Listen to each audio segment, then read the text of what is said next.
Welcome back, ladies and gentlemen. That's right, we're live, and I am your host, Kev Baker. And this is the first Kev Baker show of the new week, right here on your number one network, www.tfrlive.com.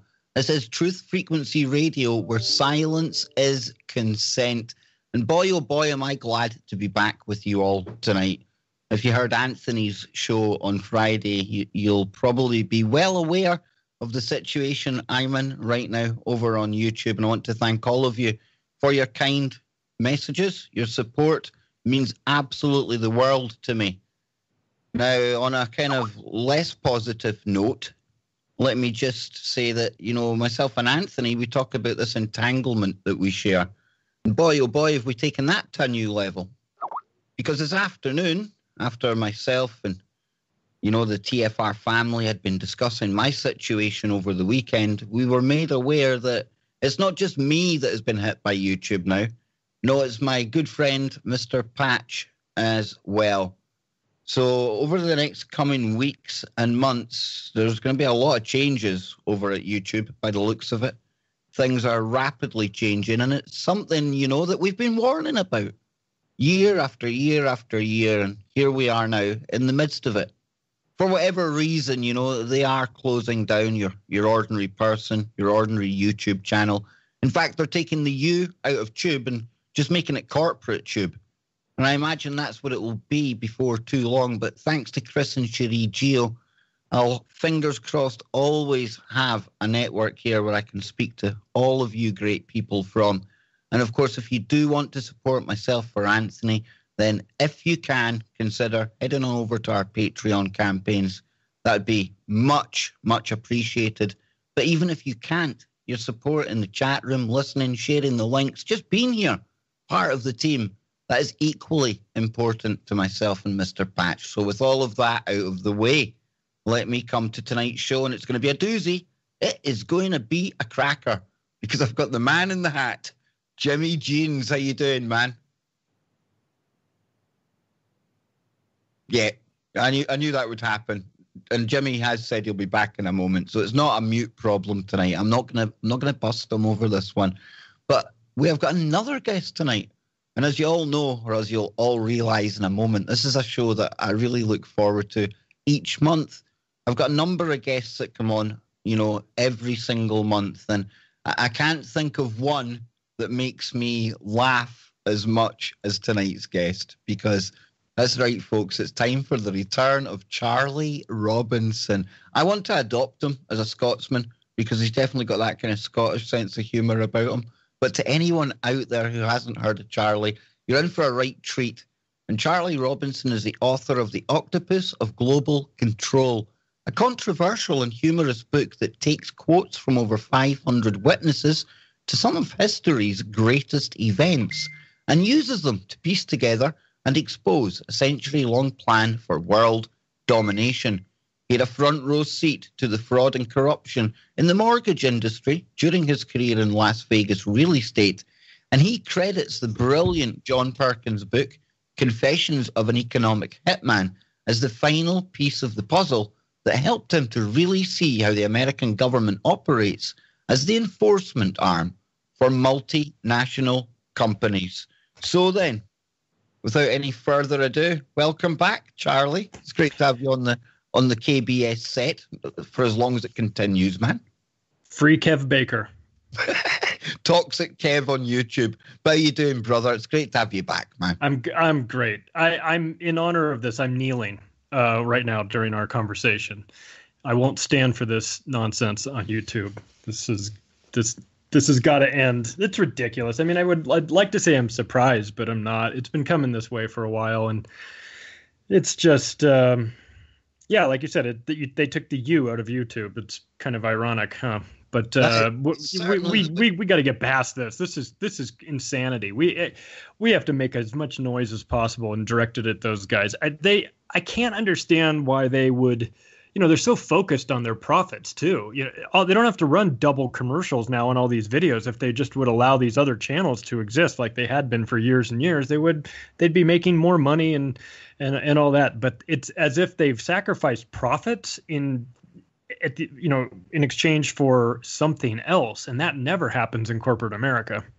Absolutely. And, this is the way that Google's going right across the board. They're going AI driven. And this whole thing that myself and Anthony are caught up in right now, very, very algorithm related. We fell foul of the algorithm. And, it's something that I used to say years ago when we were talking about technology and things, there's no real recourse when the computer says no. It just says no. You don't have any explanation, nothing like that. But there's a bigger picture here, Charlie, and you've even covered this in your book. Media matters. Now, they're very influential over in the States, and it would appear worldwide. We've got something over here called Article 13 that I'll get into in a moment. But media matters. I mean, this is something that they signaled would be happening, right? Media Matters is a company owned by David Brock. David Brock might ring a bell for people that are aware of the, let's call it PG event that we had with James Alefantis, his boyfriend. That's how his name first really, to me, jumped on, kind of came to light when I heard about that. Now, Media Matters is not messing around at all, and they're not even trying to disguise what they've got up their sleeves. They put out a plan that I have a copy of, and it talks about how over the next 4 years, it says Media Matters will continue its core mission of disarming right-wing misinformation while leading the fight against the next generation of conservative disinformation, the proliferation of fake news and propaganda now threatening the country's information ecosystem. Here's what success will look like. This is what they say. Serial misinformers and right-wing propagandists inhabiting everything from social media to the highest levels of government will be exposed and discredited. Internet and social media platforms like Google and Facebook will no longer uncritically and without consequence host and enrich fake news sites and propagandists, and toxic alt-right social media-fueled harassment campaigns that silence dissent and poison our national discourse will be punished and halted. Kev, I didn't realize you were a right-wing conservative propagandist. Are you? I'm sorry, Charlie, that was my mute button there. My bad. It's this new Skype. I'm trying to navigate my way around. I was just listening to your list of things there, and I'm trying to figure out what kind of box I ticked off there. Because no. And who deems what fake news is? Fake news is anything that Media Matters doesn't like. Exactly. That's what it is. Exactly. And this is just, I can't call it censorship, folks. I can't. Because in the end of the day, YouTube and my critics out there, and boy, oh boy, have I got plenty of those, they will point out the fact that I can still upload stuff. I can still speak to you on here on a nightly basis. It's just my road to make a revenue out of my content that they've taken away. But bear in mind, if content creators didn't put things onto YouTube, they would have nothing to sell the ads on either. And like I say, the whole face of YouTube and the internet, it's changing rapidly, Charlie. And I covered a topic on here before called, it was Article 11, Article 13 coming out of the EU. Now, there's been a number of votes on this. And the first one that I covered, I was quite optimistic. It fell at the first hurdle. And then what often happens is when it's going for, to be voted on again, they don't have much fanfare. It just kind of comes out of nowhere. And this time it passed overwhelmingly. There was 2/3 of the EU Parliament voted for these new harsh, draconian, 1984 style kind of censorship laws. And it will go for a final ratification in January. Now, I was thinking, I'm probably going to be left in limbo, as are many YouTubers, until January. But I think there's something more at play here. I really do. But just to give you a taste of what this is all about, it says the following rights are protected by EU law. The right of reproduction for authors, performers, producers, and phonograms in films and broadcasting organisations. Right of communication to the public for authors, performers, producers, and phonograms in films and broadcasting organisations. The right of distribution for authors and performers, producers, the same amount of people again. The right of fixation for performers and broadcasting organisation. The right to rental or lending for authors, performers, producers of phonograms and films, with the associated right of equitable remuneration for lending and or rental for authors and performers, right of broadcasting for performers, producers of phonograms and broadcasting organizations, the right of computer program reproduction, distribution for rental, and authors.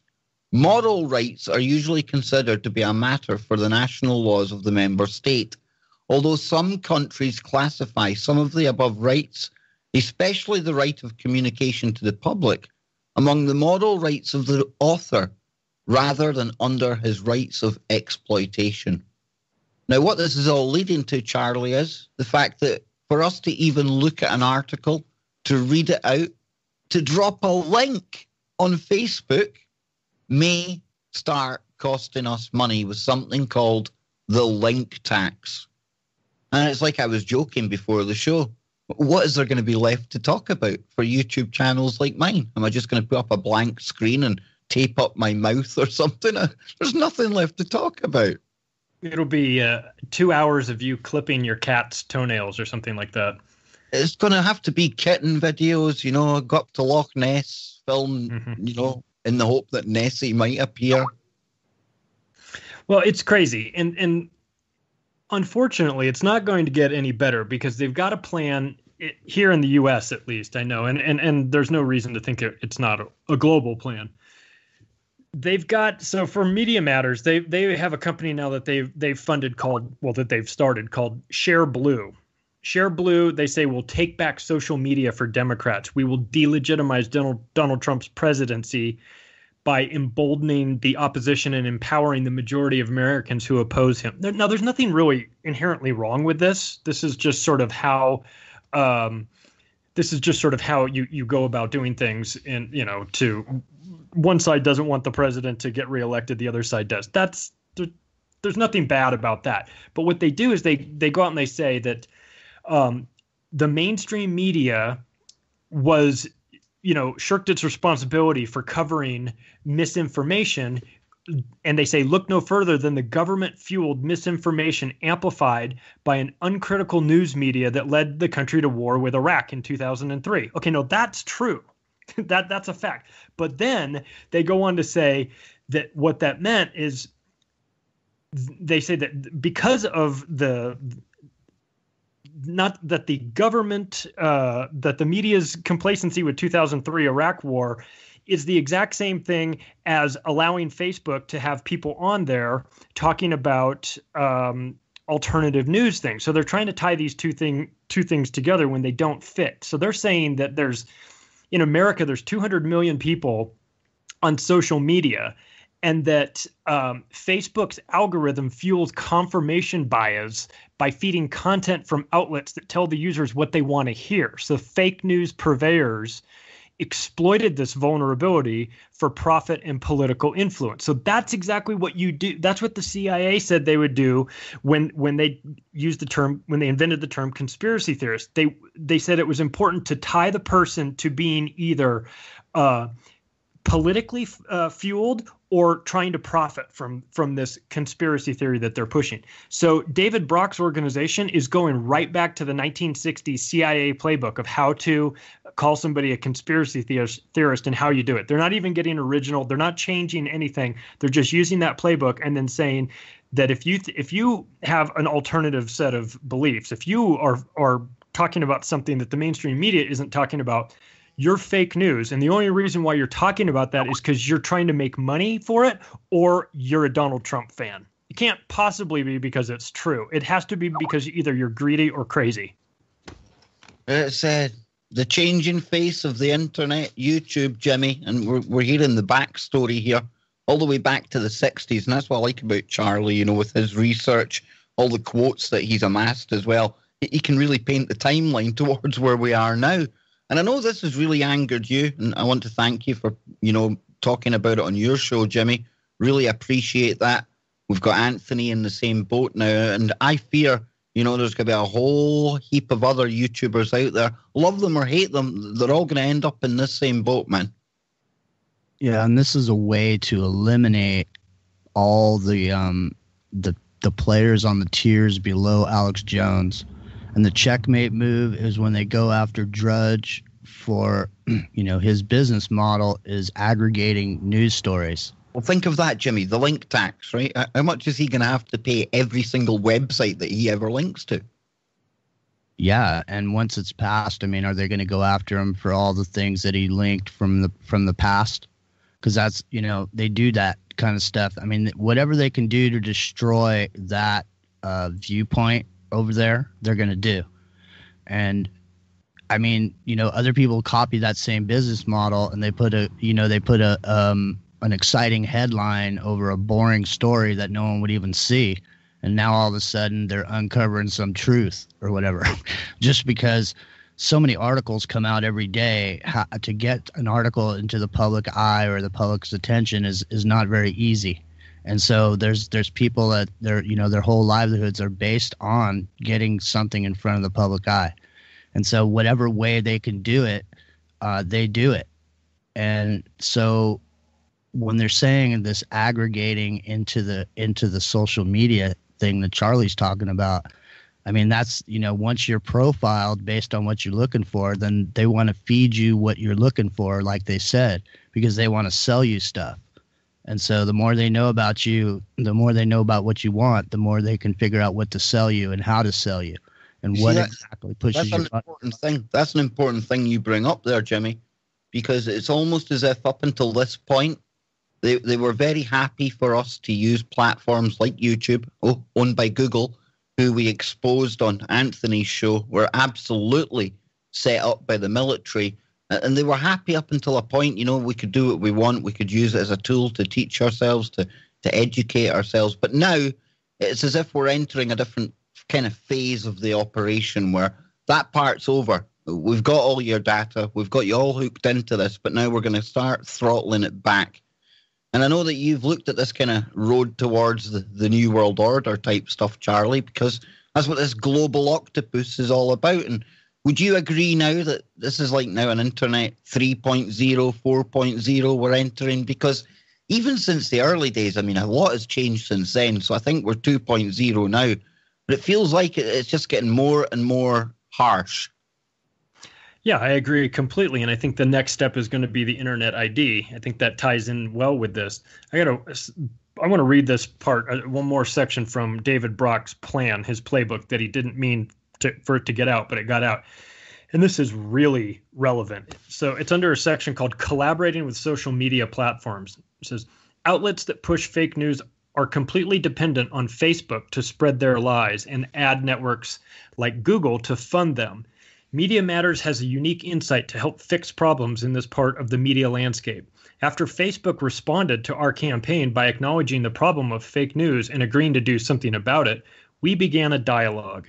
It became clear from these conversations that Facebook needed our help in fully understanding the problem and identifying concrete solutions. Further, it also became clear that we had information and insight that they didn't have that was helpful in educating them on the full scope of the problem. For example, Media Matters had a detailed map of the constellation of right-wing Facebook pages that had been the biggest purveyors of fake news, as well as insights into the food chain of fake news and how it was moving through the Facebook ecosystem. Similarly, after Google revised their terms of service in order to prohibit so-called fake news sites from using their advertising network, it was Media Matters that had the information necessary to identify 40 of the worst fake news sites to which this policy applied. All right, so there's the answer. Media Matters is the reason why this is happening. David Brock's organization is the reason why people are being demonetized on Facebook and Google. He said he was going to do it. He worked with these companies. They all got together at Bilderberg in 2016. They came up with the plan for this, and here it is. This is what it is. And if people think that this is where it ends, they're out of their minds, because it's only going to get worse from here. Absolutely, because you even see WordPress blogs, things like that. Not even full websites. You can put Google ads on there. You can put third-party ads on there. And again, this is the way they'll go after people who are doing this. And before too long, we've been talking recently about Google and their partnership with the communist Chinese government. Yeah, I'll say that again. Google's partnership with the communist Chinese government. We've talked about the social credit scoring, and all of that's coming our way, folks. Make no mistake about it. It's not one rule for them and then another internet for us. That's not how it's going to work. It's going to be the one net for all of us, and it's going to be harsh, and it's going to be draconian, and it's going to be the model that we see over there in China rolling out right now. And that's why, we started to see this. They called it adpocalypse the first time something like this happened over on YouTube. I tell you what, they're really streamlining their operation now. And like I said earlier, Google are determined to go all AI driven. And I'm experiencing, as are many experiencing right now, the way this AI operates. And Jimmy here, he was even on Skype with me as I was having this very forced artificial conversation with something in chat. And bear in mind, I've had a good experience with YouTube in the past, Jimmy, but reading more into this and people who have already gone through this exact process, exact same situation as me, no strikes, anything, duplication, it seems that there is no human in the loop until that 30 days is up. And even then, I'm just having some faith that it might be human eyes that kind of reassesses things. Well, I'll tell you what's going to happen as a result of this. There's been a lot of people that have been creating and been very creative on YouTube for a lot of years, and Google before that. And people have been using other people's stuff that they worked on, pieces of it, and putting it together and creating their own new thing out of it. And that's good, and all that's good. But what's happening with these laws is that they're going to make it back to the way it used to be, because, the reason that there was movie companies and record companies and all that was because they were the ones that could afford to pay all the fees that they have to pay in order for you to run, say, some song under a video that you made. If you were making a movie, that would cost you a lot of money because you'd have to go to the artist, you'd have to get permission, you'd have to get all these contracts in place and all this noise. And so that's what kept everybody from jumping in to the game. But when all that was taken away, like you said, they gave us, they gave it to us for free, and they got us used to the way things are. And now the way they're going to take control back onto the information and onto these different pieces of whatever it is. I mean, you could be reading a white paper, Jimmy, one of the channels I've seen, it was an animator from Canada, and he had made his own animation, just a kind of 10-minute animation, a cartoon type thing. And that had been flagged up for duplication, dude. All his own work. Every single last illustration, his own work. He eventually got it sorted out. But there's something that was totally unique. It fulfilled all the obligations of the terms and service. Unique content of your production, your creation. And yet that was done for duplication. It's just bizarre, dude. And of course, as with every algorithm, it's only going to get better as time goes on. Now, people might say, well, Kev, that will suit people like you because maybe it flagged you by mistake. No. By better, I mean more efficient at seeking out and destroying anyone with a counter narrative, Jimmy. Well, what I think is that this is specifically designed to take out players off of YouTube so they can get ready to move into their net neutrality mode. And I think what Charlie was saying about the internet ID, I think that's correct too. I think this all ties together. But here's the thing. Look, advertisers want their advertisement in front of people's faces. Okay, so the bottom line for an advertiser, when they got money to spend, they want to spend it where there's people looking at it. All right. So I think ultimately the decision doesn't lie with YouTube as much as it relies on the people that are paying YouTube to advertise. Secondly, YouTube's still continuing to make money from those advertisers, even though your channel's demonetized. All they're doing is just not paying you your commission, but they're still making money. And to me, that's wrong. We're almost out of time, dude. Oh, you bet they're wrong. You bet they're wrong. But hey, after the break, we're going to shift gears We're going to be getting into some really cool stuff with Charlie Robinson, the author of The Octopus of Global Control. We're going to be kind of sounding the alarm about something that may be coming in the near future. Don't go anywhere, folks. We'll be right back. Toxic Kev. You're listening to the Truth Frequency Radio Network. No hate, no hype, no fear. Welcome back, everyone. I'm your host, Kev Baker. That's right, it is the Kev Baker Show. And tonight we've got Jimmy Jeans, the man in the hat. You should see his Skype picture. It's absolutely quality. And of course, we have got the author of the Octopus of Global Control, Charlie Robinson. Charlie, apologies, I almost butchered the name of your book there. But you were saying to me today, and it's something I've been keeping my eye on as well. You know, I think ever since the kind of Arab Spring came to a kind of halt in Syria, I've been keeping an eye on what's going on there. And now the latest kind of stuff in that country and the Middle East, it's starting to come to a boiling point. And I know you've been keeping your eye on this as well. And there's talk of a false flag in the air. Yeah, Russia has come out and said in advance to be on the lookout for a false flag in Idlib, which is the last remaining province that had some that's a rebel stronghold, so to speak. So they think that they more than think, they said that they have footage of the white helmets treating alleged victims of an apparent barrel bomb chemical weapon attack by Damascus. So by Assad on his own people. We can get into that in a second.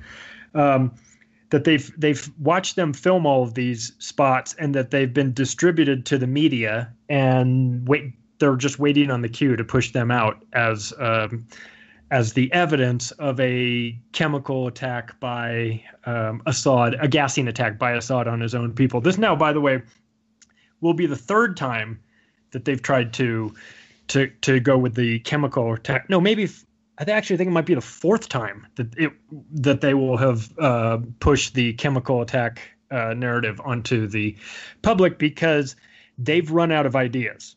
They've run out of ideas of things to accuse Assad of. I mean, the next thing you know, they're going to just say that he cheats at golf or something. I mean, it's so transparent and it's so ridiculous. But Russia, to their credit, is coming out and saying, listen, we're going to call our shot in advance. How would we know about this if it wasn't happening? If you see a false flag and if you see a chemical attack reported by the mainstream media that matches this description with the, quote, white helmets, that organization, then you will know that it is nothing but a false flag attack, because we said it was going to happen in advance. And how could we know in advance? So they're calling their shot. And I like that about them.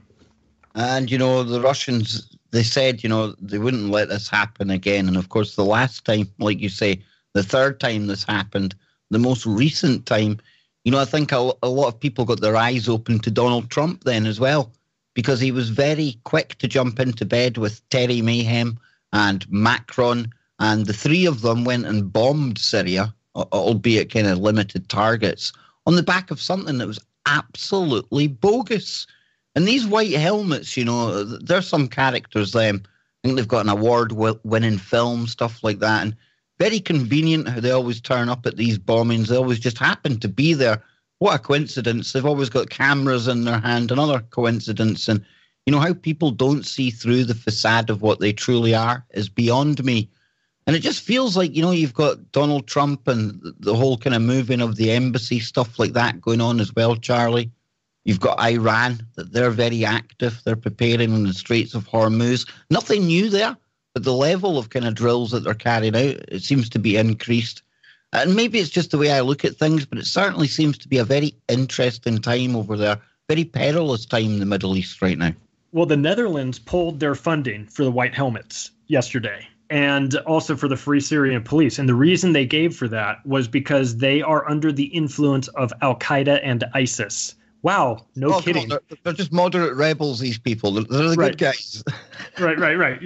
Yeah, I love the moderate rebels. Yeah, that's hilarious. Well, I mean, look, an interesting fact, though. You know, when John McCain passed away just recently, there was more flags at half-mast in Idlib than there was in America. Well, they loved him there. You know, he was like the sugar daddy. He showed up and everybody got rich. He was the bagman. He was the bagman. That's exactly what he was. Yeah. So yeah, finally, like the Netherlands isn't getting fooled by this. After that fake moon rock thing, they've had their eyes on the United States. They're suspicious of them and all their nonsensical stories. So they're watching out. But hey, listen, at least the white helmets can they can always cling to that Oscar that they won for their documentary, even though there's footage out there of the guy that's like laying in the rubble. I don't know if you've seen that before. He's laying in the rubble, face all painted up with dust and everything, just sitting there. Yeah. And then they go ready action or whatever that sounds like in Syria. And then all of a sudden the guy starts screaming and they're pulling rocks off of him. I mean, this is pure terror theater. It is not real.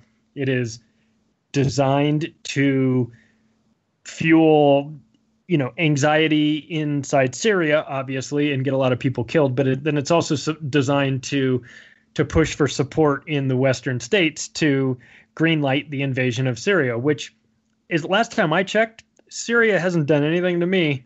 I'm not worried about the Syrians showing up on my doorstep. I don't have a problem with them. They don't bother me. I don't bother them. But the United States and Israel has a real big problem with them. They don't like what's going on there. They don't like that Assad is actually in control of his own people. That's not something they're in favor of. Yeah, there's echoes of Gaddafi with Assad. And I say that because, a few years prior to the whole kind of Arab Spring kicking off, obviously Assad, he's got a British wife. And I remember Sky News at the time, they were embedded with Assad and his wife every morning. It was like our morning TV show. And they would be over there. And it was all to promote the Syrian kind of tourist industry. Because we were cozying up to Syria at the time. And, how times change. Just like when Gaddafi was courting them all out in the tent in the desert. And then look how he ended up. And, that's what Russia said. When they seen the fall of Gaddafi, they said, no more. This has to stop, and that's why they have stood by their ally in Syria. And Jimmy, it's an important ally, despite the fact everything going on there. That's their warm water port. It's very, very key strategically. And I don't see Russia, ever leaving Assad's side. But here's the thing. As we've seen with the last attack, it doesn't take long for this to escalate. And it took a couple of days for us to get confirmation that these things were fake. But by then, the bombing had happened.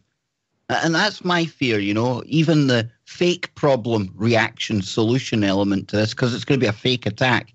By the time people are made aware that this definitely is another fake one, and thankfully the Russians have come out already and spoke of it, it's like the bombs will already be dropping. And I don't say that for fear, Jimmy. It's just look at the last times this has happened. That's what occurs.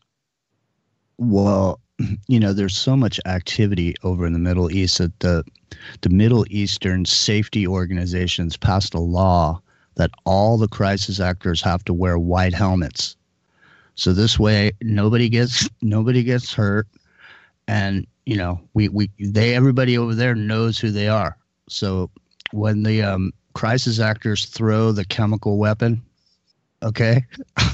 With the guy with the Assad mask on, Assad's driving in what is he driving? A Toyota Corolla.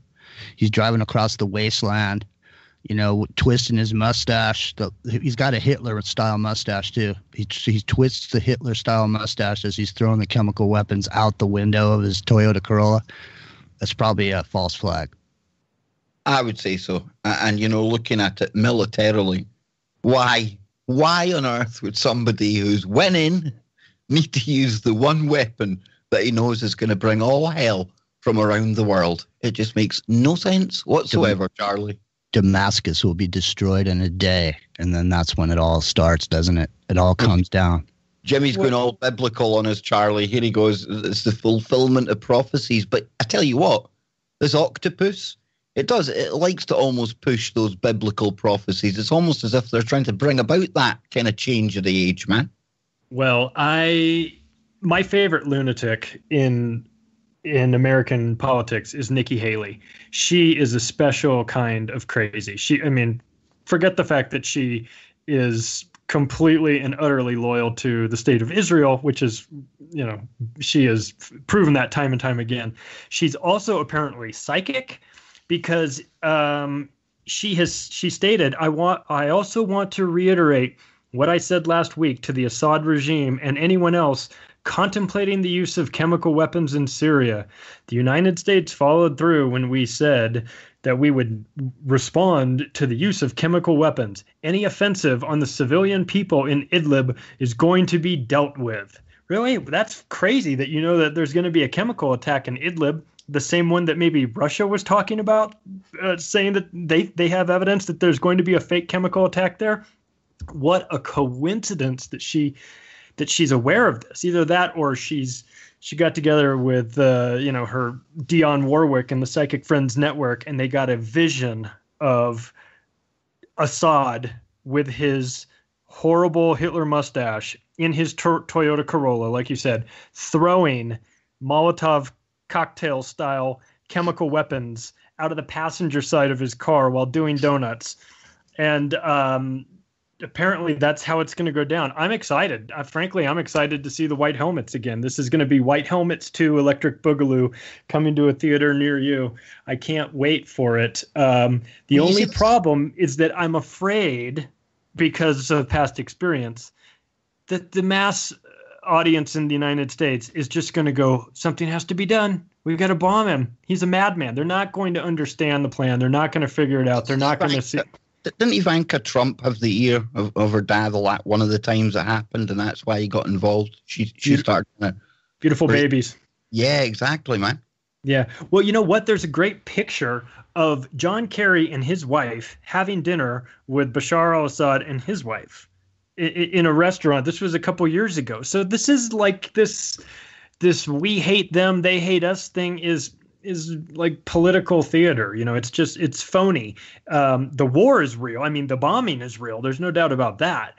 But when these, when John Kerry's not able to, be the economic hitman that he is, then when that doesn't work, then like John Perkins says, they bring in the jackals, and that's the hit squad, and that's what's happened. It's the dinner with John Kerry where he says,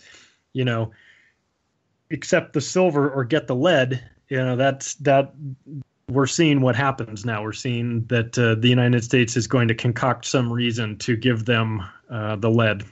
Makes me wonder, and again, people say you've just been paranoid, but, everyone been kind of wiped off of social media, silenced, not silenced on YouTube, but, we see it clamping down. I wonder just what is coming in the near future that they don't want people putting alternative narratives out about. But, on a more kind of lighter issue, Charlie, a lighter note, it's always been hard for me to take the White Helmet seriously in the first place, because I've never made any secret of my military service over here in the UK. And when I was in the Royal Signals, yes, little telecommunications operator that I was, we already had the White Helmets, but they were a motorcycle display team. So right from the off, it's always been hard for me to take the White Helmets over in Syria seriously. I'm looking for their motorbikes, and it's just laughable, the whole White Helmet scenario. And you can guarantee they are going to be at the center of anything. And when I say anything, when that false flag flies in Syria, because it's coming. It is coming, Charlie. I truly believe that. Even though the eyes of the world are on them, they don't care. They just need that problem, that fake problem. The world will react, and we know what the solution is. Well, they tried the pink helmets, and that just wasn't very popular with the test marketing. The audiences didn't buy it; they thought it looked a little fake. So they went back to the Nazi style helmet, and everyone said that's just too accurate. We can't have that. So let's go to we're either going to do the white helmets like we thought, because we really don't have the budget for any sort of other multicolored helmets. The rainbow helmets would have been awesome. I think I was actually predicting the rainbow helmets would be the ones, because that'd be very politically correct. Yeah they could all and all those guys could use the third restroom. It would be great. Theresa Mayhem could lead the actual kind of charge. Yeah she's please give it its correct pronoun. It has consulted with Assad about the mustache. Let's just say that they've traded mustache grooming advice, I'm sure.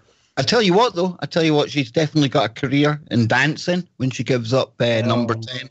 She has got some moves on her, dude, eh?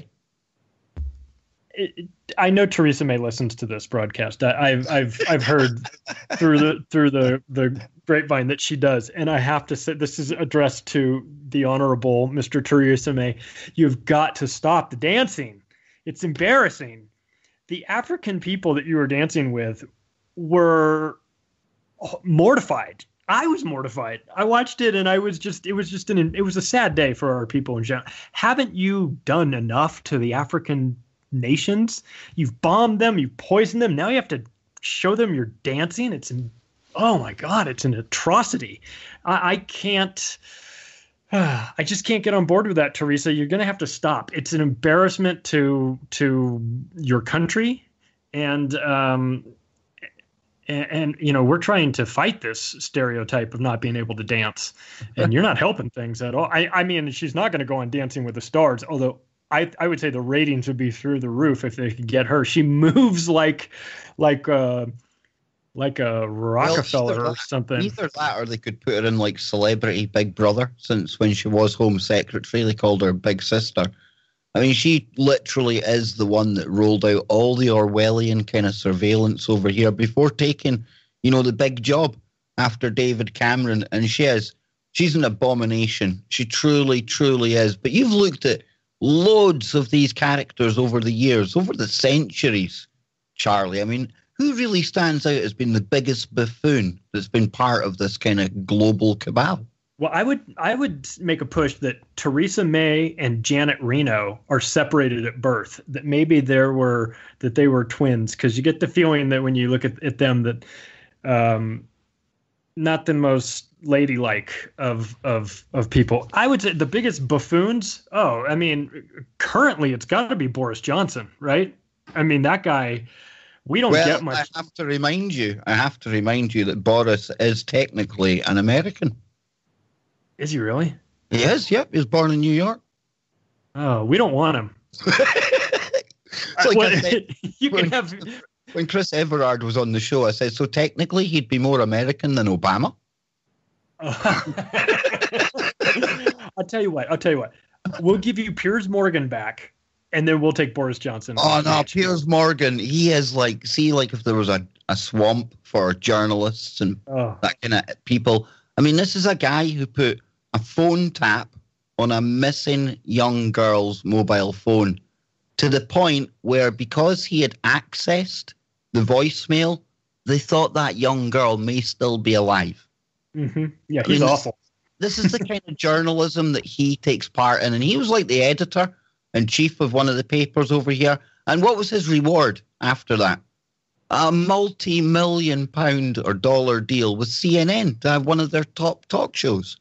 I mean, that's the kind of characters we're dealing with, man. Richard D. Hall has done some work recently on that phone hacking thing, which is pretty good. If he still even has a channel on YouTube, which I'm sure is getting demonetized as we speak. But he got into some of that. Yeah, it's a dirty business for sure. And when you've got guys like Rupert Murdoch as your boss, what sort of punishment would you expect from something like that? I mean, I would be, if I had got caught doing something like that and had to go to the principal's office or the boss's office, I'd be terrified of what the outcome might be.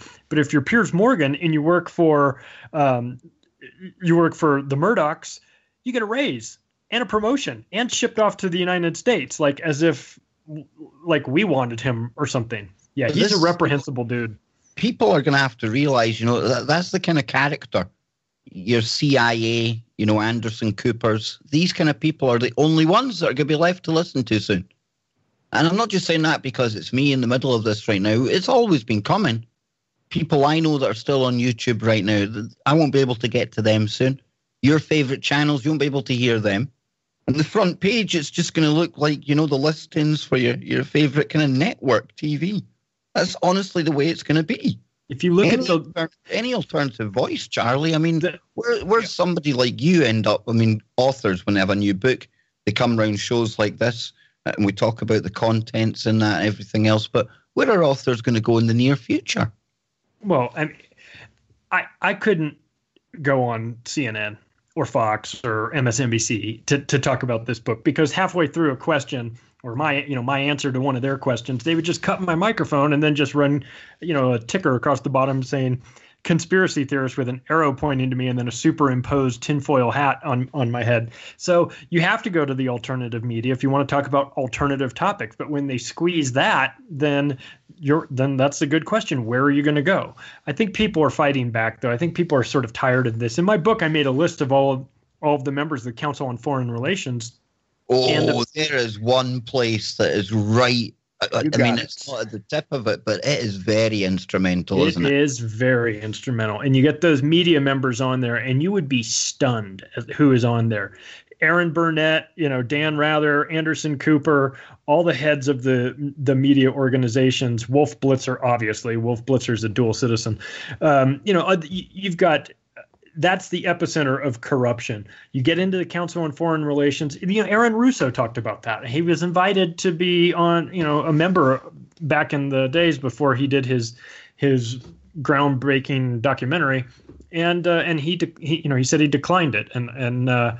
But that's an organization where public policy is crafted, and the media is told what to say, how to say it.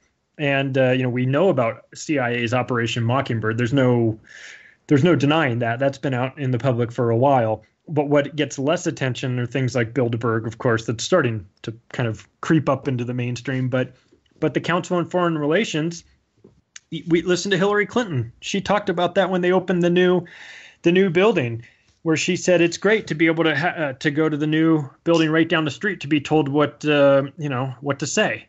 And she laughed about it. She laughed. It was what's funny about it. It was the one time I've ever heard Hillary Clinton tell the truth on camera. If one journalist, one reporter there had been, at any level of kind of quality to them, any ounce of kind of respectability, they would have said, "What are you talking about? Please tell us more. I mean, don't you take your orders from the president since you're working for was it Department of Justice at the time she was the head of?" At the time, I think she was the head. That was the State Department. Wow. Hey, when you can take your servers away and do this and do that. Hey, right. Well, I think the media needs to, in the United States, they're so in bed with the White House too. They go to that White House Correspondents' Dinner where if you recall, that's the dinner where George Bush laughed about no weapons of mass destruction in here, and everyone in the audience is laughing. And then that's the same dinner where Obama said, it turns out I'm really good at killing, the drone strikes, hey, I hear the Jonas Brothers are here. They have, and Sasha and Malia are big fans. I have 2 words for you: predator drones. You'll never see them coming. And then everyone laughs. And then his response is, "You think I'm kidding?" And he said it with a straight face, which is funny if you're a comedian, but it's not funny if you're actually a mass murderer who orders predator drone strikes on wedding parties, and then an hour later, once the first responders arrive, he hits them again. So this is what we've got: the media in bed with the White House. Now, of course, it's a little different. They've pretty much hate the White House, but they still have those dinners, and you shouldn't be going to those dinners if you're in the media. That should be the last place you go. You shouldn't be friendly with those people. You should be checking them, and you can't check them while going to dinner with them at the same time. Talk about collusion, and wasn't it? I mean, I'm not saying JFK was any saint by any means, but he was the one that almost demanded that the press hold them to account in one of his famous speeches, right? And that's exactly what they should be doing. Yeah, the media should not be the de facto public relation arm of the White House. And that's what happened. And I say it happened in 2001 because everyone in the media was so terrified of Dick Cheney that they wouldn't challenge him. They would just take what he said and they would just run with it. As we saw in the lead up to Afghanistan and 9/11 and all that nonsense. And then with the Iraq, the weapons of mass destruction, all that, the media just chickened out. They just lost their guts because they were so afraid, not just of Dick Cheney, but they were afraid of being branded as unpatriotic for questioning this. And that's what you do when you're trying to sell a fake war to people, is you paint the picture that anybody that questions this is either unpatriotic or wants to leave this country open to a possible attack by the outside nations. And those are two things that's not Dick Cheney's playbook. That's Joseph Goebbels' playbook. And that's what came from the Nazis. I mean, they understood how this worked with the public relations and the shaping of public opinion. And that's what we have with the media now. They gave up on doing their job. So people like you and I have to do their job for them, which is a job that I am completely unqualified to do. But I mean, I'll point out the obvious if I have to, and I'll write this book and expose it all. They're Nazis. Let's not make any bones about it. They might not have the skull and crossbones and the black uniforms on, but don't mistake the shirts and ties and the fancy dresses for what they are. They're exactly Nazis. And okay, we don't have brown shirts going about, but we certainly have social justice warriors who are ready to get offended at any certain word that we may say in the wrong kind of tone. It's exactly the same thing. People go about flagging what you say on Facebook, on Twitter, on YouTube because they think they're offended. And we're policing ourselves now, or they're policing us. And, this is a Nazi kind of regime. This is a Nazi system. Paperclip wasn't just a rocket guy that came over and sent somebody maybe to the moon. It was far, far bigger than all of that. All of the stuff from MK Ultra that we talk about all the time, where'd that come from? It came from Germany as well. And I'll probably be accused of hate speech or something for saying it's a Nazi system we live in today. But tell me it's not. Show me where it isn't. Surveillance on every corner, lights in the street that listen to you. Oh, yeah. Enjoy that freedom, right? We'll be back after the break with more from the guys on KBS. Don't go anywhere. This is the Truth Frequency Radio Network. We are TFR. Truth Frequency Radio. Oh, man, I thought Jimmy Jeans was going to wrap us back in from the... But go on, Jimmy, go for it. I know you now. Yeah, I know. We're back for hour number 2. And it's not very often I need to make retractions because I'm always right. I'm only joking. But I do feel I owe any remaining remnants of the Third Reich a little apology because obviously it's a bit wrong, a bit derogatory to compare you to the current regime that we have here in the UK and over in America today. So without that out of the way, let's get back into it. And let's just touch on some woo, because Charlie, you've been a perfect fit on a Freaky Friday before. Absolute blast of a show. Need to get you back on sometime soon, man. But there's been a story that's been raging around the internet for a couple of days now. I put a video up about this the other day, and it's about these solar observatories that are mysteriously closing down. The main one of which is in Sunspot, New Mexico. I believe I've got that right. We've had a lot of people claiming to have taken images of strange stuff going on around the sun. The FBI have closed down that particular observatory. A lot of mystery, a lot of woo, a lot of unanswered questions. So what's your take on what's going on here, man? Because we both share a kind of interest in space. We're a couple of space geeks, right? Yeah. Well, I mean, I'm having a hard time understanding why you would close down a solar observatory if something was headed right at you. I would think that would be the place you would want to keep open till the very end to see something. So I don't know. They've got the speculation is maybe it's Nibiru, maybe there's a solar storm. See, I've got a problem with that as well, right? Because these solar observatories, obviously, they've got some of the most powerful telescopes in the world. Very apt for viewing the sun, obviously. But at the same time, you can buy these telescopes as amateurs. And there's a whole swathe of amateur astronomers all around the planet who also look at the sun.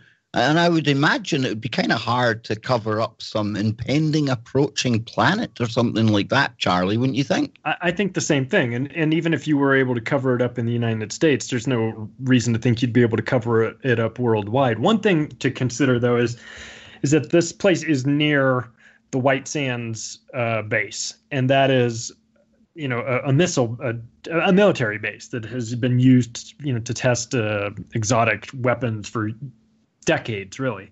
So the idea that maybe some external country has accessed the solar observatory in order to spy on the nearby base, to me sounds probably more logical. Although anytime the FBI is involved, you just take logic and throw it right out the window. Apparently they closed down the post office there. They told a bunch of people to evacuate, didn't tell them what for. They didn't tell the head of the sheriff, he said, just go over there and guard that base. Don't let anybody in, but wouldn't tell him why that was happening. So, all those things are sketchy. There's reports of black helicopters coming in and FBI agents getting off of the helicopters. Good Lord. I don't know. I even heard that Mulder and Scully were seen at the post office. I did hear that did you hear that they found in the trash can right by there, a cover of a video game of an X-Files video game that was left in the trash for people to find. Like they were like as if someone was headed out the door. The last person was like, I'm going to leave a clue, or let's mess with all those tinfoil hat guys. Let's put this in the trash in a place where people can find it really easily and see what happens. I don't know. I think, maybe a bomb scare. I think probably more like a spying situation where somebody has infiltrated it, maybe not physically, but you can do all that, as you can do all that stuff through electronically now. There's no need to send some guy in there with a fake mustache trying to root through the files when you can do it remotely through a computer. So maybe Jimmy's got an idea on what's going on there. Come on, Jimmy, super sleuth, you look like some kind of modern day Sherlock Holmes with that hat of yours. What's going on, man? Should we all be worrying? Is Nibiru inbound? Have we got heaps of, an armada of UFOs like around the sun, like some are claiming? And one of the kind of people who've been posting about this, no criticism of the lady at all, but the image that she claims is the sun just doesn't look like the sun, dude. It looks like some kind of, I don't know, the lid of a frying pan, some kind of cooking pot. I have no idea what's going on. Well, I hadn't done too much sleuthing except for I was listening to Clyde Lewis last week. Oh, he done a show on this. What's Clyde's take on this, dude? Well, listen to this. Remember the guy that called the DARPA guy, the ex-DARPA guy? Yeah. Oh, well, he called back in. And what he was saying was there was another thing called SMAC, S-M-A, I think it might be K. I'm not 100% on it. But anyways, the acronym for another device. There's 3 devices, and apparently they're networked together. And what he was saying was that the network had been compromised by bad actors, and he pointed in the direction of China. Now, I'm just, this is secondhand. This is in court. This is what they would call hearsay. But he is a good caller, him, though. Again, we can only take him as kind of his word, but in the past, he's certainly proved very, very kind of valuable information, isn't he? Yeah, as far as the wireless technology goes, he's dropped some things that I've never heard anybody talk about on Clyde's show. But one of the things he was saying was that they were using the HARP facility. They got a donation from this organization called the Office, and that they were using this array, the HARP array, in conjunction with these 3 different programs, and they were focusing the energy of the sun, and they were able to cause coronal mass ejections and all this noise. And they were talking about electric universe, and they're talking about the ability of using this technology and this network technology. I'm pretty sure it has something to do with CERN as well. So I don't know what to think. They were saying, so he was trying to allude to the fact that sunspot was being caused by stuff we were doing here on Earth with frequencies, and the network that tied all these 3 people together. They need all 3 of these programs to work together in order for this to work. And they were saying that network had been hacked via that a solar observatory. So who knows?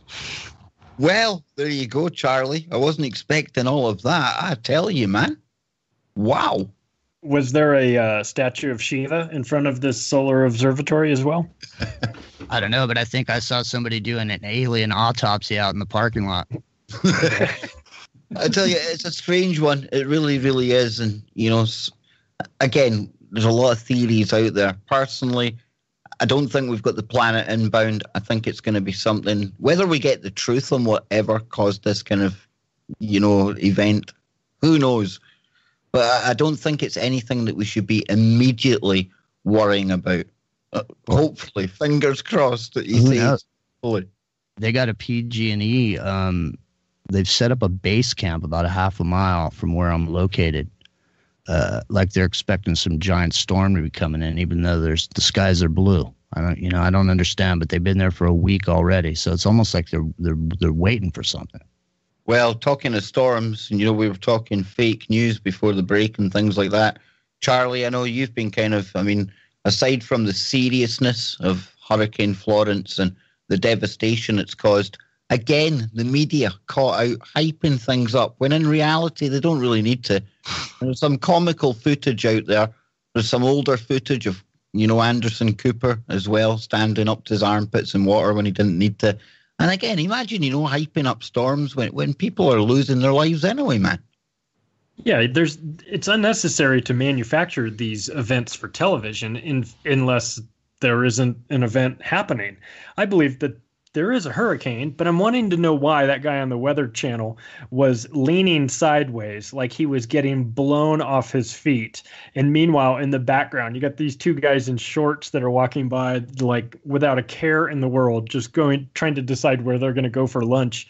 And I know that the Weather Channel came out later and said, well, that guy was standing on the grass and it was slippery. And, he was trying to brace himself from standing on the grass. Stop.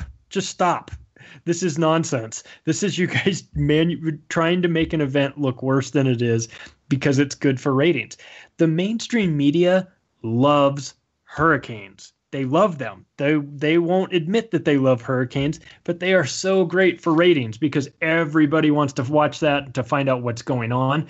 So that is, this is what happens when you get an inbound hurricane. You get 4 days of storm watch 2018, then you get when the hurricane comes, and then you get the interviews with people that are like, well, I knew it was coming, but I just decided to hunker down with my dog and my shotgun, and I'm going to shoot any looters that I see. And then the media goes off on another tangent about how that we need to take guns away from people. So this is just what they do. It's another example of the media looking for events that are horrible for humanity, milking them as much as possible. And when they don't deliver exactly what they thought they were going to, then they manufacture them and embellish them to make the situation look more serious than it is. Well, they used to have this old double-breasted news guy on CNN named Aaron Brown, and he was like the main anchor guy. I thought you literally meant he was double-breasted, dude. No, he just had this. He had the $2,500 double-breasted coat sitting there behind the desk, all this hair done perfect. And it's really funny because he was the main guy over at CNN, and then Anderson Cooper was the man on the scene on this hurricane. As a matter of fact, it might have even been Katrina. If I can't remember how far back it was. Yeah, that's the one, 2008, was it? Where he was up to his armpits and they zoom out and they show you where the cameraman is and he's like ankle deep. Yeah, they fired Aaron Brown and Anderson because of his coverage, because of how hardcore he was out in the hurricane. They got rid of Aaron Brown. And now you got Anderson Cooper, and everybody knows that Anderson Cooper comes from a long line of patriotic Americans working for the CIA, right? Isn't that right, Charlie? Isn't it the Astor family he's connected to, Charlie? He's a Vanderbilt. Is it? Yeah.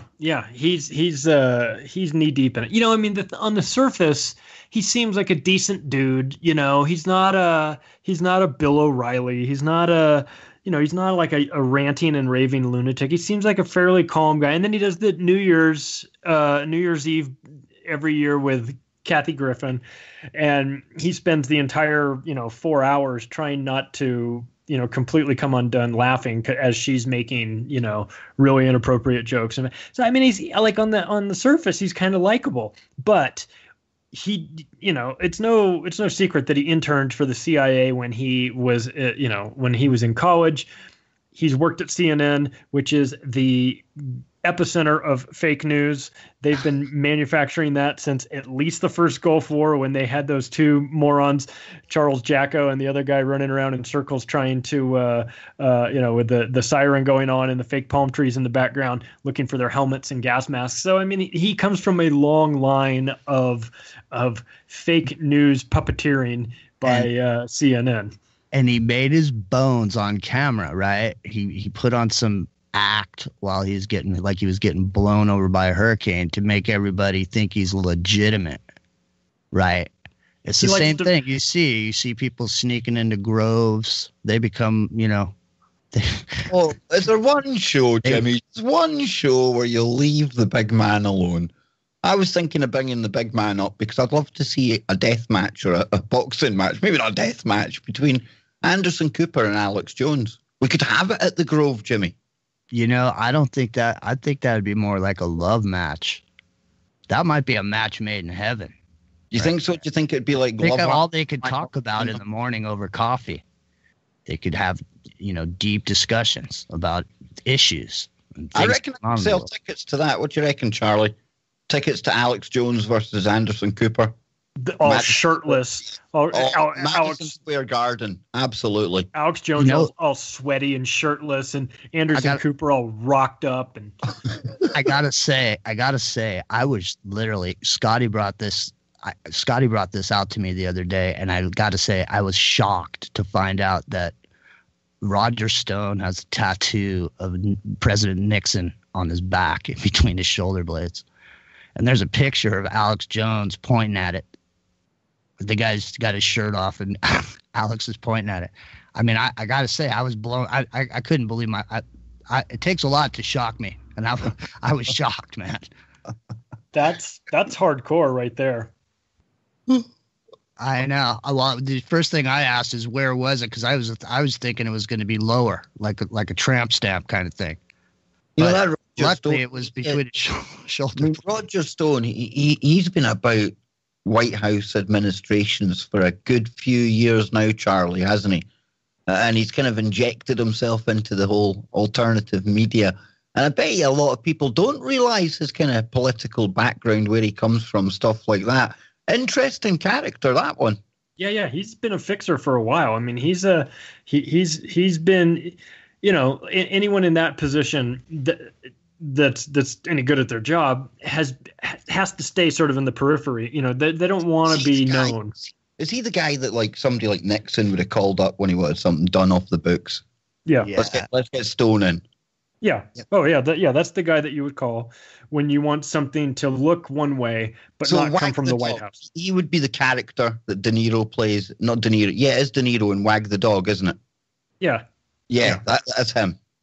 Yeah, he would be a guy like that you go to, or maybe not in like a physical sense, like he's not going to go whack somebody for you. I don't know, maybe he outsources that job. I'm not trying to say, but I mean, but like a political assassination, you know what I mean? Yeah. Like a character assassination for sure. He'd be the guy that would spread rumors and start that whole thing up. That's what he does, and he's great at his job. I mean, he knows how to do that. But the cat's out of the bag now. I mean, I think people sort of understand that that's his role. But he's not doing anything to hide that either. I mean, he's not a very low key guy with his Where's Waldo glasses and his detective hats. I mean, he looks like he's straight out of Central Casting for like you talk about twisting your mustache in the corners. I mean, that's Roger Stone for sure. Well, Scotty was saying that he was the originator of the negative campaign ad.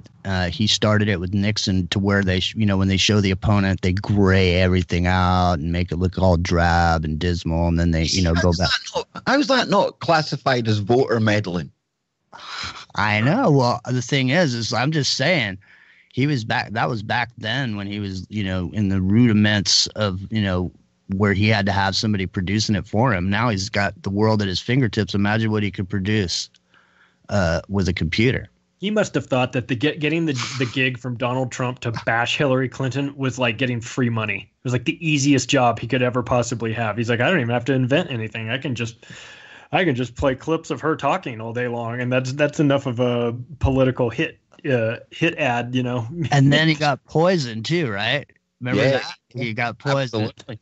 Well, I wasn't there. He alleges he got poisoned, so we have to kind of keep an open mind, I suppose. It was probably Novichok. Probably. You know, breaking news in the UK last night, a Russian-speaking person having their dinner in a restaurant in Salisbury. Yep, you guessed it, they Novichoked on their steak. I'm not joking, folks, did a big major shutdown of the area. Still more of this crazy, you know, highly lethal yet non-lethal toxic agent floating about Salisbury. And this is the false flag of the century, the most farcical story I've ever come across, and it just keeps on giving. It truly, truly does. I mean, Charlie, I can't think of an event that's got more holes in it that just most of the general public is scratching their head at, going, come on.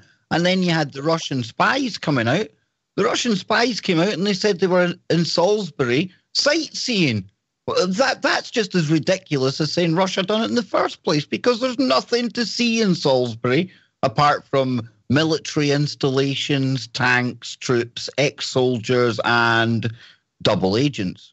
It's like they said that 2018 is going to be the year of two things: Russians and poisoning. And if you can find Russians poisoning people, then that's even better, because that's what we've got. We've got the Syria poisoning and we've got the Novichok poisoning. And for whatever reason, it's like they're trying to outdo one another. So we're just going to keep saying the same thing over again, you know, 3 times, 4 times. Who knows? Let's do it a 5th time. There's still a couple more months left in 2018. We can probably fit in one more fake Novichok poisoning. I mean, to say it's transparent and laughable is obvious. It's like it's as if they want to see how stupid we really are to buy these stories. They want to see if we can say, if you know, they sit back and say, I wonder if we can sell the same story 4 times in a row and we'll get people to believe it all 4 times, even though every time before, you know, it's been discredited as being total nonsense. So I've seen a brilliant meme doing the rounds. And of course, memes, there's a war on memes as well, folks. You know, that same Article 13, Article 11 stuff we started the show on, they will no longer allow the posting of memes because you won't be allowed to alter public images. So let's make the most of the memes while we still have them. But one of them had Putin sitting on a bus and he was giving a stern look over his shoulder to some young men behind him, and it says, if you lot don't quieten down, we'll not go to Salisbury for sightseeing. It's just comical, Jimmy. It truly is. I know. You know what? The thing about this whole thing is this, man. Whoever has control over the pipeline of information can control and manipulate the world with the information that they get out there in front of everybody. So, I mean, the meme is, people think it's ridiculous, but honestly, I think that's the thing they're going after the most, because it's been reduced. Everything's been reduced down to the lowest common denominator. You know, we're clicking on thumbs up symbols and smiley faces instead of saying anything. Memes are perfect, Jimmy, because it's like a thumbnail on YouTube. It's got to be instantly impactful. Exactly. Memes, yeah, exactly. They take seconds to read it, and they really leave an imprint in our mind. And they're an effective form of propaganda. I know the governments recognise that, and of course that's a threat. That has the power, even nowadays, with all the dumbing down that's happening. Just a few lines of text with an image, just slightly, you know, altered to suit what's been said. That is really, really that's an info bomb. It is. It's powerful, and that's why they want to get rid of it. I mean, the meme right now is one of the most powerful ways. You know, I mean, believe me, when the corporate interests and the corporate advertising agencies, they're going to be able to buy those photographs or spend money leasing them, and they'll be able to create their own memes and there'll be licensed memes, and they'll be out there, and they're going to use them as advertising fodder for whatever products they're selling because they realize how powerful that is. You think of, I mean, they are powerful because think of it this way, Charlie. I mean, memes are nothing new. You can go back to World War One. Your country needs you. The picture of the big guy with the tash pointing at people. All of the posters in Soviet Russia, Soviet Union back in the day. I mean, these kind of posters, these infographics, they've been used for years. Okay, now they're digital, but they've always been a really, really effective way, even in times of tyranny, for people to communicate. Yeah, and they're hard to do, like, really well. Like, if you think about, you remember that cartoon The Far Side that was big in the 80s and 90s? They did it with one image, one cartoon image, and then a little bit of text underneath, or sometimes in some cases no text underneath. It's a tough thing to master, but when you do it right, it's extremely effective. And Scott Lopez is our meme master here at Team KBS. He is absolutely epic at it. Well, I love them. I think they're funny. I think when people are trying to be funny, they can point out the ridiculous instantly. And let's face it, we all have the attention span of about 5 seconds right now. So it has to sort of be in a meme. You can't. Nobody's gonna sit down and watch an entire comic strip, about it just to get to the punchline. What are we talking about? I forgot about it. But no, listen, folks, we're almost on the break, and I've just seen Lucky sliding into the TFR chat room. And if you want to be a part of the TFR chat room, head on over to tfrlive.com. You can go in there. It's all entirely free. You can hang out with all the great TFR family and the hosts. And of course, coming up right after my show tonight, we will be having Lucky and Dr. Brooks Agnew. They'll be live with Quantum Connections. And let me take this chance again to remind you to check out the work of Charlie Robinson, really close friend of the show. Love to hang out with him here. But he's also a very accomplished and good author as well. And he's got the book, The Octopus of Global Control. Check that out. Now, coming up on the show this week, before we go to the break, and before I forget, tomorrow night, I'm going to be spending the night with Jimmy Jeans. Yes, he's going to be coming on. We'll be breaking down all the news. We'll be giving our highly controversial opinions on everything and anything. We'll be taking your questions from the chat. If Jimmy reminds me, we'll open the phones up as well. And then on Wednesday night, mark your diaries, folks, she's back. My girl from the valley, Nano Girl, is going to be live on the Kev Baker show. And then in hour number 1 on Thursday to round out the week, I'll be spending time with Don Wiskin. We'll be taking your calls, all about your health-related problems. We'll be talking Extendovite on Thursday night. Join me after the break. Don't go anywhere. Be right back. Frequency Radio. No hate, no hype, no fear. Real people, real radio. Okay, so we're moving into the final part of tonight's Kev Baker show. I know, I hear hearts breaking all around the world. I'll be back tomorrow. Don't panic, and we've still got another half an hour right here on the best network ever. And I truly mean that from the bottom of my heart. Not only because of the people who put it together, Chris and Cherie Gio, but all of you people out there as well. Without you guys out there having my back, being at my side, encouraging me through this kind of little hiccup that we're going through at the whole kind of Team KBS HQ here, it would have been really hard and really easy just to walk away.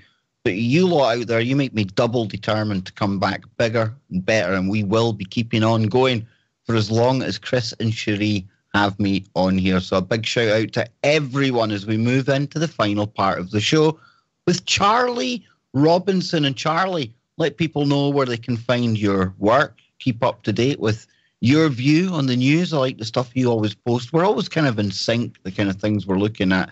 And of course, where they can get the book, dude. Oh, you can get the book. The book is The Octopus of Global Control. You can get it at Amazon, or if you don't want to give that guy any money, you can get it at barnesandnoble.com as a paperback and as a digital. And if you want to follow my rantings and ravings like a lunatic, I'm at Facebook / The Octopus of Global Control. You can follow me there. And yes, Kevin, you and I are a lot alike in some of these things. Some of the daily articles that we find I post something, I look, and then I see that you've already posted it. So you're ahead of me, both in terms of the topics and also in terms of time zones. So I was going to say, I am literally quantum Kev to you because I am from the future. I can tell you, like, wherever you are in America, be it 5, 6, 7, or 8 hours into the future, you'll be right here where I am. And honestly, nothing's happened yet, folks. We're all good. 8 hours down the line, we're still here. We're still flying through space. So hopefully I'll be the Kev in the coal mine if anything goes wrong, and I can send that ripple across the Atlantic and let you guys know just what's coming your way, right? Well, let me tell you what's coming your way. You don't have to worry about your radio show going away. It's going away anyway, because there's a report out today that says artificial intelligence will handle 52% of current work tasks by 2025. So I think that's the downside, man. I think that's actually quite conservative, that numbers. Probably. But we're going to have the artificial AI Kev doing a radio show pretty soon. Well, we all joking aside, right? We've got that whole Google Duplex program that we've seen. It was making a phone call, arranging an appointment for a haircut. And that was all artificial intelligence. It's got all the little nuances and little giggles in between sentences. And if you didn't know any better, you would swear it was a human. So they've got face-to-face technology. They've also got something called deep fake technology. We see that on the internet a lot now. Absolutely. Not only could they replicate me, the voice, Charlie, but they could literally make it appear on video that I was doing anything at all with the technology they've got now. And why? Because, again, we willingly handed over so many different angles of our faces on YouTube and Facebook that it's easy for them now just to overlay that using AI. And like I say, I've seen some of this stuff, and it's a totally CGI rendered Obama and George Bush. And don't get me wrong, this was 6 months ago or so. And you could still kind of see around the edges. It looked like a kind of photoshopped face. But again, machine learning, AI, it gets better every time it runs the program. So indistinguishable, Charlie. I don't even know if you're the same Charlie that I had on last month. I've been wondering about Jimmy for some time now. Who knows? In that picture, I hear you could almost smell the beer on George Bush's breath. But I tell you what, here's another thing to throw into the mix. And this has been really, really going viral across social media. And it's a young rapper. Sorry, but his name escapes me. Kid Boo or something. But he claims to be a clone. Have you seen this, Charlie? I haven't seen that guy, but I have seen... oh, Lord, what's the guy's name who talks about going to the clone center and writing songs for Britney Spears and all this stuff? I mean, look, either this guy has some serious insight as to what's actually going on, or they need to put him in a padded cell. And I don't know if, and I'm not really sure at this point which is which. Yeah, I haven't, so I don't know exactly what you're talking about in terms of the guy that says he's a clone, but I wouldn't be surprised if soon we have like a #1 hit from Lil AI or something like that, some rapping algorithm. Okay. Right, here we go. His name is Kid Boo, right? And it's been all over Facebook, all over Twitter. It's a big story. Take a little listen to this. We'll just play, a couple of seconds of it. Don't worry, I'll cut it out for YouTube. I don't want to, offend the censorship Nazis over in the EU or anything. Here we go. This kid looks deadly serious when he's talking about this in an interview. He talks about how it's going to be on the internet. He knows people are going to see this. And I'll get Charlie first, then we'll let Jimmy loose on it. But Charlie, cloning, we certainly know that the technology is there. We certainly know they've got the ability to create entirely synthetic life forms with no need for donor DNA. What's your take on it? I know this is just speculating. You've just heard this, but a bit bizarre, right? Donald Marshall was the guy's name I was trying to think of. The guy who says that he has been to the cloning centers and everything. It sounds pretty similar. And I'm actually looking at the picture, and the pictures of the two guys actually look very much alike as well. Of course it sounds crazy, But we already know what they've got, the CRISPR technology. We already know they've been monkeying around on that. And if we know about it now, just think how much more advanced it is. The sort of the technology that we have no direct knowledge of. Remember, so yeah, it's possible. Yeah, the military would have used that long before it got commercialized, Charlie. Oh, for sure. And so I mean, the Star Wars movie, the Clone Wars, where they have a whole army of clones that were built.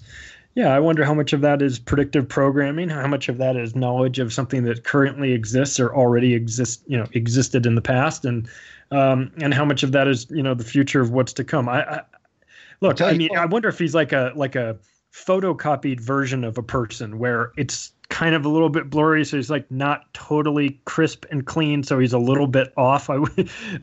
He sounded like he didn't have much of a personality. He looks like a young Obama. He's got the eyes of Obama, which is really, really creepy. Yeah, that's even more bizarre. But even if this turns out, he's made all this up, I tell you what, genius marketing, because there's more people talking about Kid Boo now than probably ever was. So, Jimmy, cloning, we often talk about the technology, but what do you make of this one? And I know you're just new coming to this, but it's something that I remembered I had to bring up, man. Yeah, I'm new coming to it, man, but I can see it from a mile away, man. Look, this is total promotion. There's no doubt about that. But whether or not that doesn't have anything to do with whether or not they can clone somebody or not. Because this guy just got busted in this video. In this video that you're playing, I was listening intently to the audio, and I heard him crack in his character because he has answers for everything. He's got all the answers already memorized. He's gonna say to anybody that asks him questions. But this guy. To counter that, though, if you had escaped from a facility and you did have the information, would you not have the answers at hand? No, because this guy put him on tilt when he asked him about his nationality. He said, "What's your nationality?" And nobody's asked him that before. And the dude buckled right there for a couple seconds. What's your nationality if you're like a spliced kind of entity that was you growing? Wouldn't have one. Exactly. So and it threw the guy off. And when he got thrown off, he had to recover. If you listen to it again, ladies and gentlemen, if you go back and listen to the archive that you can find at TFR Live/archive, right? The Kev Baker Show. But if you go back and listen to that guy's voice cracks. He went out of character for a second. That's the thing. Look, if you're on camera somewhere, you're a character. That's all I'm saying. Yeah. Jimmy Goldbug in the house. Jimmy, I'm telling you, dude, you are Dallas Goldbug. I'm not. You are. You are. I think you've got pictures of people's ears in your house, dude. I don't. But here's the thing, though. Here's the thing. Irrespective of the Dallas Goldbug thing, and without sounding condescending, here's the thing. Look, you don't get on camera unless somebody puts you there. Somebody has to say it's okay for you to be on camera. And the best people to be on camera are controlled actors. Clones. Yeah, clones. Exactly. No, but seriously, what about these stars that disappear, you guys? No, absolutely, Jimmy. And again, throw in Hillary as well, because look at through in the campaign. There was a lot of people said, she went into Chelsea's flat in one condition, and the next Hillary, air quotes, Hillary 2.0 that came out, looked fit as a fiddle. In fact, looked totally different to the Hillary that went in. I know, and you know what's really interesting? I noticed there's a lot of people, they look real bad for a period of time. Like you were talking about John Kerry, right? How bad he looked. His face was hanging like curtains, man. You see, that's just the full blood infusion, isn't it, Charlie? That's when he goes to Ambrosia. That's what I'm saying. Yeah, he goes to Ambrosia, he gets a full kind of 8 pints, he gets kind of cleaned out, and away he goes, old rubbery face looking 10 years younger. Yeah, back in Antarctica, where he went during the election.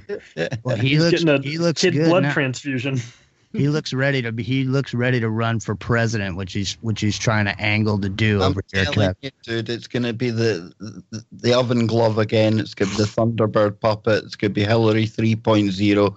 It'll either be that or The Rock and Oprah. It's just going to be whoever it is. Who cares? The government always wins. But Charlie, you've quoted futurists as well in your book, and I often talk about the future that's around the corner with the AI, everything else. And anything stand out when you were doing your research about what some of these cats said await us in the near or just round the corner future? Well, one thing that just occurred to me when we were looking at the clone, listening to this clone rapper guy, is what is to stop them from using clones as crisis actors? They'd be the perfect crisis actors because they're totally disposable, right? You could just sort of bring them along and have them say something stupid and put them out there, like you said, controlled, put them in front of a camera and have them controlled. They would be the perfect candidate for it.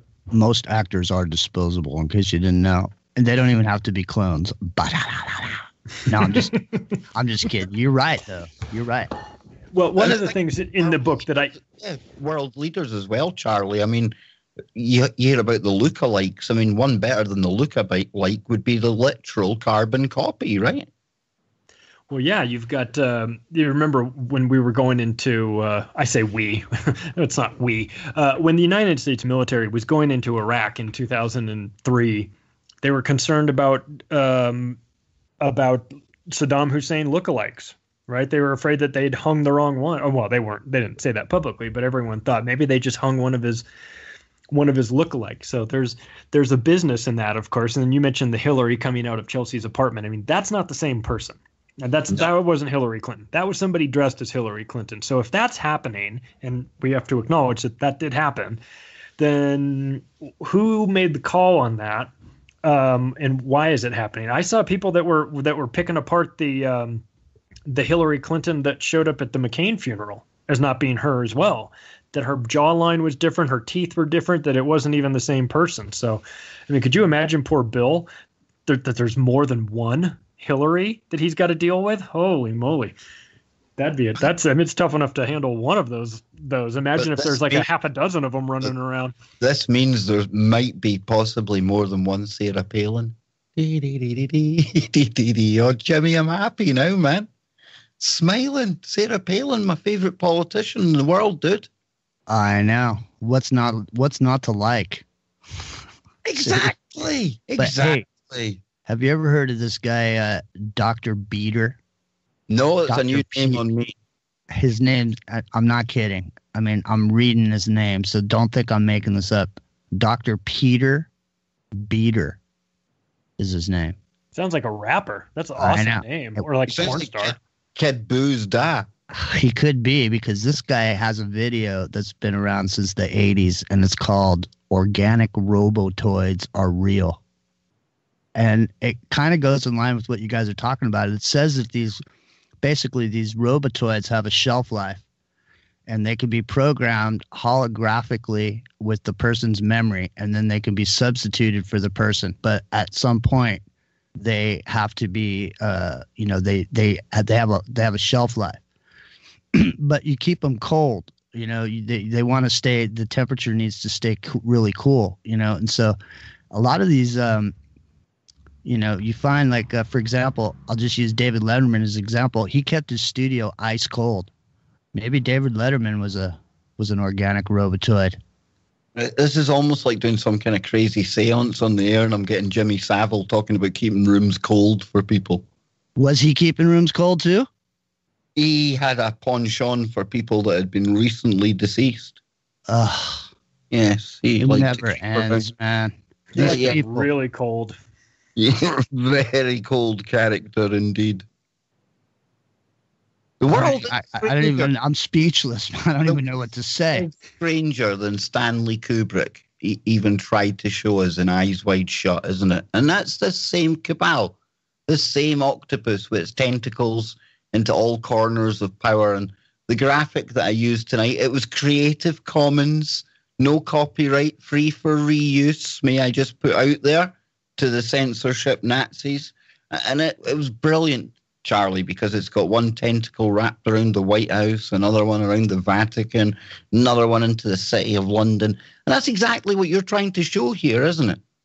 For sure. You know what? I just watched a great documentary that yesterday, as a matter of fact, and it is called The Spider's Web, and it is specific to Britain. Really, it was done there, and it's about the city of London, not London, but the city of London, much like Washington, D.C. and the Vatican. That's independent city-state in the banking colonies. And it talked about how when Britain's military empire ended, it retreated back to London, and it became a banking empire instead. So they switched it to control instead of militarily, to control by financially. And this documentary called The Spider's Web is unbelievable. It's so well done. And like I said, I just watched it, and I recommend it for everyone. It's on YouTube. I mean, until now, probably with my recommendation, it'll be banned or something. But it was up there as of yesterday, and it was phenomenal. And so I suggest people watch it just to get an idea of that's a tentacle. That's the banking tentacle for sure, and where it operates from. It's no secret that the city of London is an interesting and unusual place with rules and laws and procedures that are and reptiles and all kinds of things that are going on in there.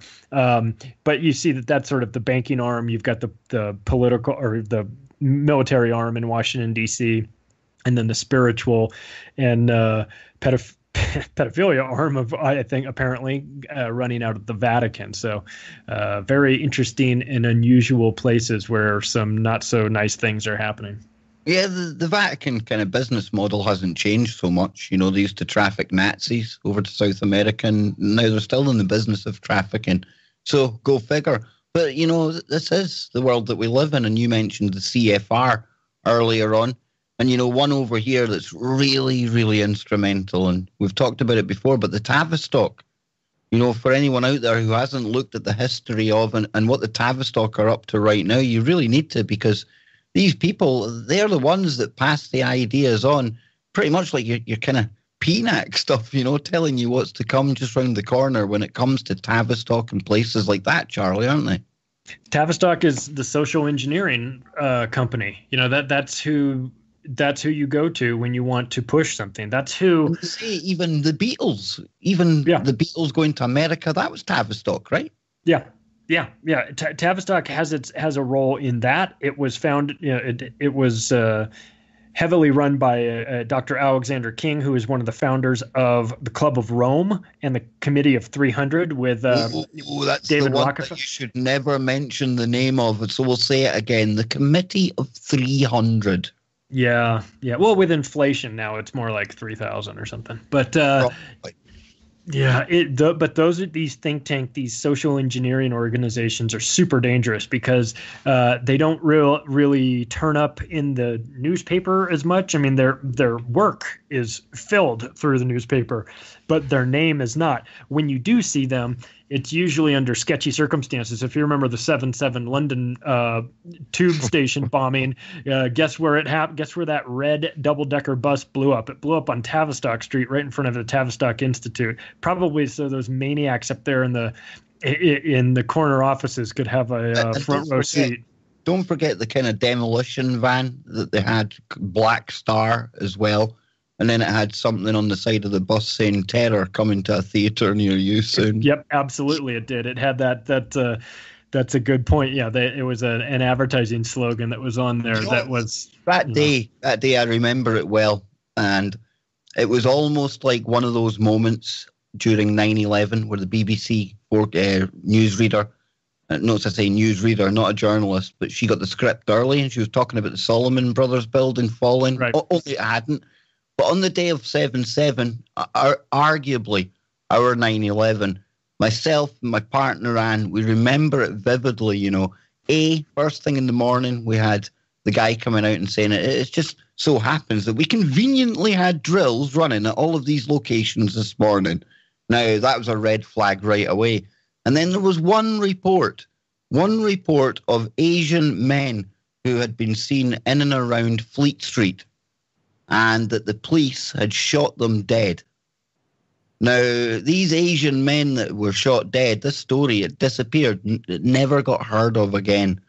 But my theory is that because they were late, and the CCTV footage showed they were late for the train in Luton, they couldn't make the connecting tube trains and bus journey on time. So when they did arrive in London Obviously, the bombs had started going off. They've put 2 and 2 together and thought this wasn't a drill. We weren't getting paid $500 just to take part in a training exercise. And on Fleet Street just happens to be the home of the British media. So could it be that those people were trying to get their story out there before they were shot on the steps of the media that probably wouldn't have aired their story anyway? I think that's more likely than the narrative that we were fed over here by the same mainstream media, Charlie. I have that quote. That's Peter Power, who talked about that in 2 separate interviews. So I put both interviews in there just in case people thought that maybe he was misquoted. But he said that we were simulating the events, the exact events that happened. And when they happened, we switched from a training exercise to real world. And then to their credit, in both cases, the reporters followed up and said, whoa. You were simulating the same event and it happened exactly as you were simulating it? And his response was, yes, it just miraculously. We were simulating that event and it happened exactly that same way. I'm sorry. I'd have asked him for this week's lottery numbers at that point. Yeah, of course. Yeah, Peter Power's in on it. Okay, that you don't know that. You can't understand that or put a drill, simulating something like that in advance and have it happen exactly that way without either owning a DeLorean or being involved in it. And he's involved in it. We needed our event. We needed that whole problem reaction solution over here. So it's exactly the way a false flag plays out. And we're almost out of time, but, if you want to learn more about that kind of thing, as you can see, Charlie had that exact quote in the book. Over 500 quotes, folks. And this is ammunition, verbal ammunition, information ammunition for the times that we're living in now. Because like we're seeing, we need to make the most of the internet. And what better time to get back to, a hardcover and some pages, something they can't take off us. Short of some Fahrenheit 451 scenario, and hopefully it never comes to that. But we're getting the digital book burning right now, so I urge you to support authors like Charlie, especially with this book, because like I say, it's going to make you the sharpest cat in the conversation. And when people go to ridicule you, you'll have it at your fingertips. Boom. You'll shut them right up, and hopefully, just hopefully, you'll wake up another soul on the way. It's been absolutely brilliant tonight, Charlie. You'll be back next month, right? I'm kind of absolutely forcing your arm up your back here. Nope, We've got Jimmy. I love it. He's going to be back tomorrow night. And I must say, Charlie, great interview with Greg on the Higher Side Chats. Very good. Thank you. I urge people to check that out. And, of course, you can check out all of Charlie's work over at YouTube for as long as they allow him on there. That's so right. For another night from me here at KBS, don't forget Lucky and Brooks Agnew coming up after the break. Wherever you are, make it TFR. And Denny, touch that dial. #FreeKev. I'm only joking, folks. Have a nice night.